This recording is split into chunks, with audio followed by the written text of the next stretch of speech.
सुख शांति लाने का मूल मंत्र।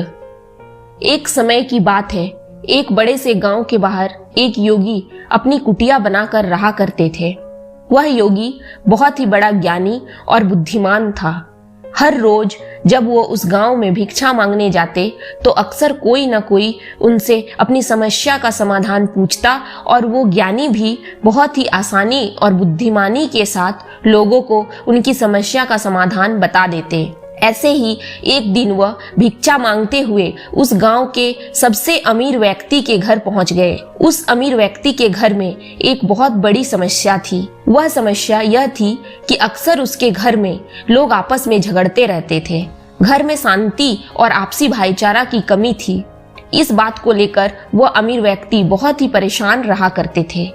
अमीर व्यक्ति ने योगी की बुद्धिमानी और समस्याओं को सुलझाने की उसकी काबिलियत के बारे में सुन रखा था। जैसे ही उसने योगी को अपने दरवाजे के बाहर खड़े देखा तो दौड़कर उनको अंदर बुलाया और अपने नौकर को भिक्षा के लिए कुछ भोजन लाने का आदेश दिया। नौकर रसोई से कुछ भोजन लेकर आया तो उस अमीर आदमी ने वह भोजन योगी के भिक्षा पात्र में डाल दिया। योगी अमीर आदमी को धन्यवाद करके वहां से जाने लगे तो उस अमीर आदमी ने उन्हें रोकते हुए कहा, महात्मा, मैं आपसे एक प्रश्न पूछना चाहता हूँ। योगी ने मुस्कुराते हुए कहा, पूछो, क्या प्रश्न है तुम्हारा?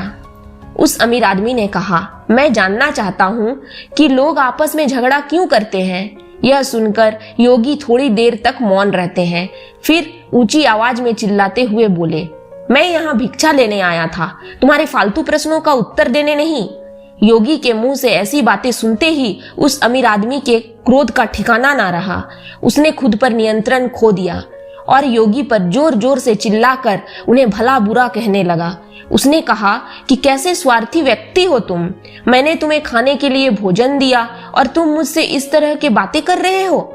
अमीर आदमी ने गुस्से में उस योगी को बहुत अपशब्द कहा, लेकिन योगी बिना एक भी शब्द बोले शांति से उस व्यक्ति की सारी बातें सुनते रहे और उन पर चिल्लाता रहा।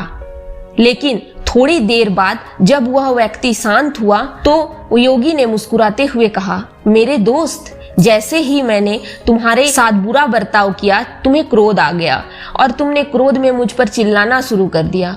अगर उसी समय मैं तुम पर क्रोधित होकर चिल्लाना शुरू कर देता तो हमारे बीच बहुत भयंकर लड़ाई हो सकती थी। असल में क्रोध करना ही सभी लड़ाई की जड़ है। जब तक व्यक्ति क्रोधित हो और दूसरे व्यक्ति भी क्रोध में उसके बातों का जवाब देना शुरू कर दे तो लड़ाई का होना निश्चित है। लेकिन अगर दूसरा व्यक्ति उस समय शांत रहे और कुछ समय के लिए मौन धारण कर ले तो बड़े से बड़े झगड़े को सुलझाया और खत्म किया जा सकता है। साधारण शब्दों में कहे तो परिवार के सदस्यों का एक दूसरे के प्रति सहनशील होना ही घरेलू झगड़ों का खत्म करने का एकमात्र तरीका है।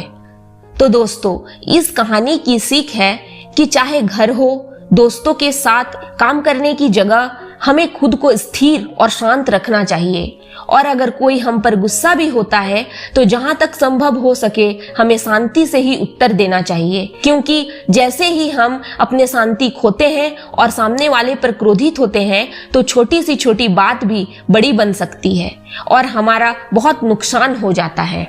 दोस्तों, अगर मेरी ये कहानी आप लोगों को पसंद आई हो तो इस वीडियो को लाइक करें और मेरे चैनल को सब्सक्राइब करें।